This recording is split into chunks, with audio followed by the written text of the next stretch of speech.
বাটপার কাকে বলে, কত প্রকার ও কী ভিডিওটি না দেখলে আপনারা বুঝতেই পারবেন না। তাই আমি সবার কাছে রিকোয়েস্ট করব, ভিডিওটি বেশি বেশি শেয়ার করবেন, সবার উপকারে আসবে। সচেতনতামূলক ভিডিও দয়া করে সবাই শেয়ার করে প্রোফাইলে রেখে দিবেন। আমার হাতে একটি ব্যাগ দেখতে পাচ্ছেন, আমি ব্যাগটি খুলব এবং খোলার পরে দেখতে পাচ্ছি একটি চিঠি দেখা যাচ্ছে। চিঠিটি আমি রেখে দিলাম। ব্যাগে আর কি আছে আমি দেখব। ব্যাগে আরেকটা দেখতে পাচ্ছি, আরেকটা কী যেন দেখতে পাচ্ছি। এই জিনিসটা কি আসলে আমি বুঝতে পারছি না। তবে একটু খুলে দেখলাম, স্বর্ণের মতো চকচক করছে। যাই হোক, এটা আমি রেখে দিলাম, পরে আমি ভালো করে দেখবো এটা কি। চিঠির মধ্যে কি লেখা আছে এটা জানার জন্য আমার খুবই কৌতূহল হচ্ছে এবং খুললাম। খোলার পরে আমি চিঠিটি পড়ব, সবার সামনে পড়ব এবং সবাই মনোযোগ দিয়ে দেখবেন ভিডিওটি এবং সবাই শেয়ার দিবেন। চলুন আমরা চিঠিটি সবাই মিলে পড়ি। শ্রী নিপেন বাবু স্বর্ণকার, পত্রে আমার প্রণাম নেবেন। আমি না যেতে পেরে আমার মেয়ের হাতে 2 ভরি ওজনের 1 পিস থান স্বর্ণ পাঠাইলাম। ওটা দিয়ে 2 পিস লকেট, চেনমালা এবং 2 জোড়া কানের দুল বানাবেন। পরে সাক্ষাতে কথা হবে। ইতি আপনার বন্ধু তপন বসু সাহা। চিঠিটি পড়ে আপনারা কি বুঝলেন অবশ্যই কমেন্টে জানাবেন। এবং আরেকটা যে জিনিস ছিল ওটা আমরা খুলে দেখব এবং আমি খুললাম। খোলার পরে দেখতেছি কি এটা আসলে, ভালো করে হাতে নিলাম। হাতে নেওয়ার পরে দেখছি এখানে কি যেন লেখা আছে ইংলিশে খোদাই করে, 22K। মানে এটা স্বর্ণকারেরাই বুঝবে, আসলে আমি অত বুঝি না।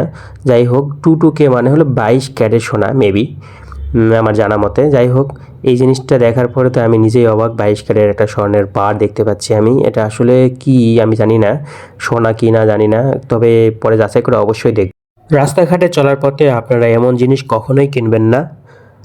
রাস্তাঘাটে চলার পথে হঠাৎ করে দেখবে একজন রিক্সাওয়ালা রিক্সা থেকে নেমে দেখবে একটা ব্যাগ কুড়ে পাবে। ব্যাগটি কুড়ে পাওয়ার পরে আপনাকে বলবে, জি ভাই আমি একটা ব্যাগ পাইলাম। ব্যাগটা যখন উনি খুলবেন, খুলে দেখবেন যে একটি চিঠি পাবেন। সেই চিঠিটি উনি পড়বে, উনি পড়তে তো পারবেন না। উনি বলবেন যে ভাই আমি তো রিক্সাওয়ালা, গরিব মানুষ, আমি তো পড়তে জানি না, একটু পড়েন তো, দেখেন কী লেখা আছে। আপনি যখন পড়বেন, পড়ে তো নিজে অবাক হয়ে যাবেন যে আসলে এটা তো স্বর্ণ আছে ভিতরে, এটা তো অনেক দামি জিনিস।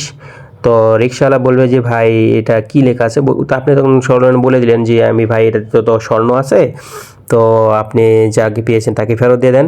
তো উনি বলবেন যে ভাই আমি গরিব মানুষ, এটা পাইলে আমার উপকৃত হবে, আমি গরিব মানুষ, তাহলে আমি একটা কাজ করি, এই জিনিসটা আমি বিক্রি করবো। এখন স্বর্ণের দোকানে যদি আমি বিক্রি করতে যাই তাহলে তো আমাকে এই জিনিসটা নিবে না এবং আমাকে বলবে যে গরিব মানুষ, একজন রিক্সাওয়ালা, কই পালি, অনেক প্রশ্ন করবে ভাই। তাই আমি আপনার কাছে বিক্রি করতে যাচ্ছি, আপনি কি নেবেন? তখন আপনি তো লোভে পড়ে যাবেন। লোভে পড়ে যাওয়ার পরে আপনি বলবেন হ্যাঁ ভাই নিব, কত টাকা নেবেন বলেন। উনি বলবেন যে হয় ভাই 50,000 টাকা দেন, নাহলে তো 5 লাখ টাকার দাম জিনিস, আপনি 50,000 টাকা দেন আমাকে। তখন আপনি বলবেন রে বাবারে, 5 লাখ টাকা জিনিস, 50,000 টাকা।